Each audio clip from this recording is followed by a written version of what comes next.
Qu'est-ce que vous voulez me faire dire?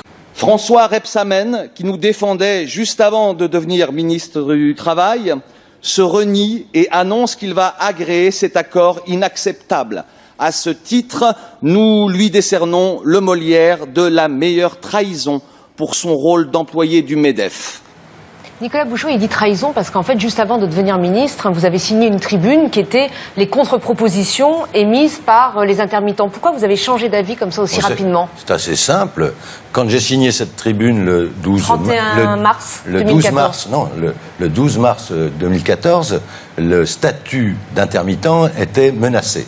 Ça fait maintenant 10 ans que le MEDEF veut supprimer le statut d'intermittent. Donc là, vous pensez que vous l'avez sauvé? J'ai à cette époque soutenu les intermittents. Un cavalier qui surgit lors de la nuit. Contrairement à ce que vous croyez, jusqu'à présent, je n'ai rien fait. Ce sont les partenaires sociaux qui gèrent, qui gèrent la convention de l'UNEDIC. Ces partenaires sociaux ont validé par un accord majoritaire. C'est un mensonge. C'est une honte de dire une chose comme ça. L'accord qui arrive sur sa table est obligatoirement majoritaire, parce que sinon il n'arriverait pas sur sa table. Donc un ministre du Travail doit agréer un accord ou non. L'agréer, c'est le valider. L'accord, la convention de l'UNEDIC. Il y a plein de socialistes aujourd'hui qui disent... Vous me permettez Il faut rouvrir le dossier. Pourquoi vous ne les écoutez pas? Premièrement, il faut sauver le régime des intermittents, que le MEDEF voulait supprimer. C'est fait. Un cavalier qui surgit lors de la nuit. Deuxièmement, il fallait garantir à la majorité des intermittents du spectacle, notamment les artistes,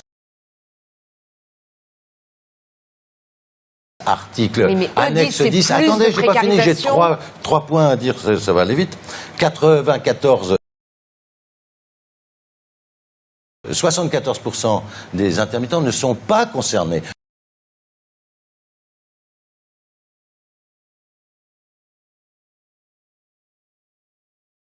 Ne sont pas concernés, et c'est ceux qui ont les plus bas revenus.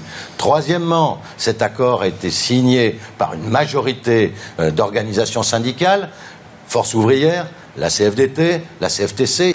Il faut rappeler que quand il était dans l'opposition, pendant 10 ans, il a dénoncé cet accord qui était majoritaire. Ça veut dire que quand on est dans l'opposition, on peut dénoncer un accord majoritaire, et quand on est dans la majorité, on ne peut plus dénoncer un accord majoritaire. Il y a dans cet accord des avancées sociales importantes, les droits rechargeables. Les droits rechargeables, ça va être la course au petit boulot, avec l'assurance chômage de misère qui va avec. Alors, l'accord est mauvais du début à la fin. Qui concerne des millions de chômeurs. Donc vos amis socialistes ont tort de vous demander de rouvrir le dossier. C'est parce qu'ils ne connaissent pas le dossier. Dans ce pays, on a atteint un chiffre historique. 6 chômeurs sur 10 ne sont pas indemnisés. Je répète, 6 chômeurs sur 10 ne sont pas indemnisés. Il y a 9 millions de pauvres. Il y a 86% d'embauches qui se font en CDD. C'est quoi cet accord? Pour les intermittents, c'est la reconduite de l'accord de 2003, que personne ne veut dans le secteur, y compris tous les membres du gouvernement quand ils étaient dans l'opposition. François Hollande le premier.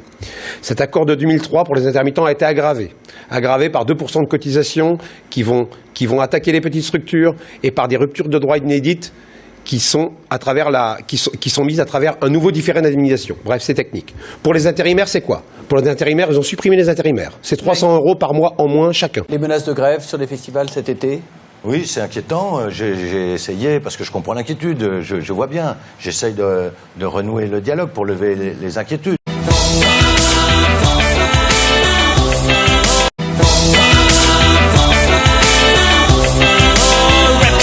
Pour expliquer que je ne peux pas, en tant que ministre du Travail, désavouer des organisations syndicales qui ont pris leurs responsabilités.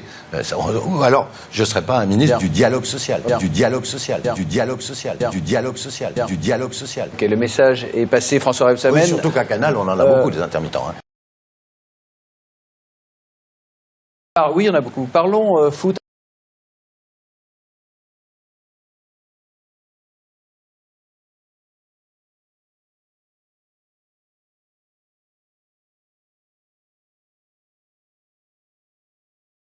C'est une mauvaise nouvelle, un MEDEF fâché pour la lutte contre le chômage? Oui, heureusement, ça ne représente pas toutes les entreprises.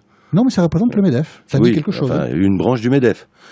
C'est pas acceptable d'entendre comme ça des remises en cause. J'ai l'occasion de rencontrer plusieurs fois dans un mois le MEDEF. Le MEDEF, son représentant, M. Gattaz, et ceux qui l'accompagnent. C'est incroyable, alors même que le gouvernement fait un effort sans précédent de près de 41 milliards d'euros envers les entreprises. Je vais reprendre la formule de Laurent Berger de la CFDT. Entendre sans arrêt les entreprises se plaindre, geindre, pleurnicher, alors même qu'elles doivent emmener le mouvement aujourd'hui pour relancer la croissance dans ce pays, créer de la richesse. Ce que font les entrepreneurs sur le terrain. Moi, je fais la différence entre le MEDEF et les entreprises sur le terrain. Vous pensez que le MEDEF ne représente pas les chefs d'entreprise aujourd'hui? Les prises de position comme celle-là ne sont pas celles des chefs d'entreprise qui savent très bien qu'il y a des allègements qui ont été faits.